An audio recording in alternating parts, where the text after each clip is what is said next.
Baka ganito na rin pag in-start ang motor mo. Sign na yan na kailangan ng magpalit ng battery. Isa na namang motorcycle maintenance at isa namang gastos. Pero importante ito para maiwasan ang hassle sa daan. So by the way, itong motor ko ay 5 years old na at nasa 36,000 kilometers pa lang ang odometer. Yung battery nito ay stock pa mula nung nabili ko. Kaya saludo ako sa tibay nito. Nag-start pa naman siya pero nararamdaman ko ng medyo humihina na. So para iwas abala sa biyahe, palit na tayo ng battery. Kailangan lang natin tanggalin ang upuan dahil sa ilalim nito ang battery. May mga allen bolts lang na kailangang tanggalin. And reminder lang guys, pag magtatanggal ng battery, unahin palagi ang negative bago ang positive. Huwag na huwag unahin ang positive para maiwasan ang short circuit. Ito pala ang bagong battery natin guys.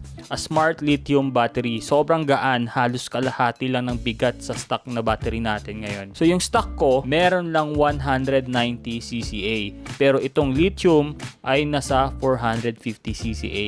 Kaya mas malakas at mas reliable. Okay, kabit na natin ang bagong battery. Pag nag-i-install, uunahin naman natin ang positive bago ang negative para safe. So pagkakabit na lahat, subukan natin ni-start ang motor bago ibalik ang upuan. So testing na natin. One click na lang oh, ang lakas na ulit. Ito ang dating start sound niya. At ito naman ngayon matapos palitan ng bagong battery.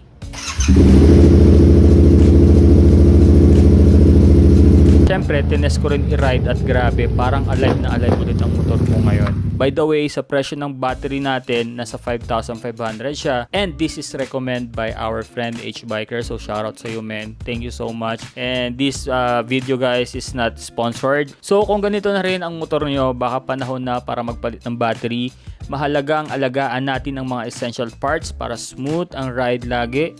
And kita-kits again guys sa mga susunod na videos. Ride safe!